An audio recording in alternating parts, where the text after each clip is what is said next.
ஸ்ரீ குருபியோ நமக. பிராணன் பிளஸ் நாமம் ஈக்குவல் பிராணாயாமம். அனைத்து மனிதர்களும் ஸ்தூல உடல், சூட்சும உடல் மற்றும் காரண உடல் ஆகிய 3 உடல்களின் வழியாக இயங்குகிறார்கள். ஸ்தூல உடல் விழிப்பு நிலையிலேயும், சூட்சும உடல் கனவு நிலையிலேயும், காரண உடல் ஆழ்ந்த உறக்க நிலையிலேயும் அனுபவிக்கப்படுகின்றன. இந்த 3 நிலைகளும் தொடர்ச்சியான சுழற்சிகளில் தோன்றி மறைகின்றன. சாதாரண வாழ்க்கை இவற்றின் மாறிக்கொண்டே இருக்கும் தன்மையிலேயே கழிகின்றது.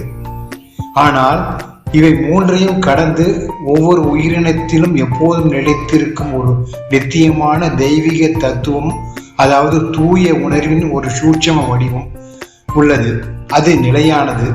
இந்த நிலைகள் போன்று வருவதோ போவதோ இல்லாமல் அவை அனைத்தையும் அமைதியாக தாங்கி நிற்கின்றது. வாழ்நாள் முழுவதும் மனிதர்கள் ஸ்தூல, சூட்சும மற்றும் காரண உடல்களுடன் இசைவாகவே சுவாசிக்கிறார்கள். இந்த 3 நிலைகளையும் கடந்து நிற்கும் உயிர் சக்தியான பிராணனின் மர்மம் பெரும்பாலும் அறியப்படாத ஓர் ஆழமான புதிராகவே உள்ளது. இங்கு சுவாச பயிற்சிகளுக்கும் பிராணாயாமத்திற்கும் இடையிலான வேறுபாட்டை புரிந்து கொள்வது முக்கியம். ஒவ்வொரு சுவாசமும் இயல்பாகவே ஒரு ஒளியை எழுப்புகிறது. குருவின் அருளால் இந்த ஒளி புனிதமான நாமம் என வெளிப்படுத்தப்படுகிறது. பிராணனின் இயக்கத்தோடு நாமத்தை உணர்வுபூர்வமாக இணைப்பது அவற்றை ஒன்றாக்கி விடுகிறது. இதுவே பிராணாயாமம் அல்லது பிராணனும் நாமமும் இணையும் உண்மையான நிலை எனலாம். தெய்வீக நாமத்தின் மீதான உயிருள்ள உணர்வு இல்லாமல் வெறும் சுவாசத்தை மட்டும் கட்டுப்படுத்தும் பயிற்சிகள் சாதாரண சுவாச பயிற்சிகளே ஆகும். அவை உடல் மற்றும் மனதிற்கு நன்மை பயக்கக்கூடும், ஆனால் ஆழமான ஆன்மீக உண்மையை அவை வெளிப்படுத்துவதில்லை.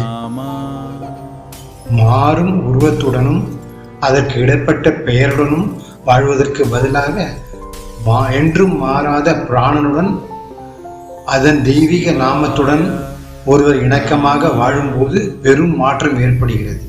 படிப்படியாக விழிப்பு, கனவு, ஆழ்ந்த உறக்க நிலைகள் மற்றும் ஸ்தூல, சூட்சும காரண உடல்களுடன் தன்னை அடையாளப்படுத்திக் கொள்ளும் போலி நான் மங்கி மறைந்து விடுகிறது.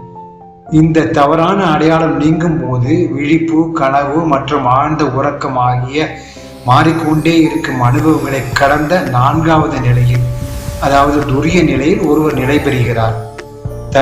தனித்தன்மை பற்றி அந்த மெல்லிய உணர்வும் அதுவும் கூட இறுதியில் கடந்து செல்லப்படுகிறது. அப்போது மிக உயர்ந்த உண்மையான தூய சிவம் பிரகாசிக்கிறது. அங்கே தனிப்பட்ட நான் என்று எதுவும் இருப்பதில்லை.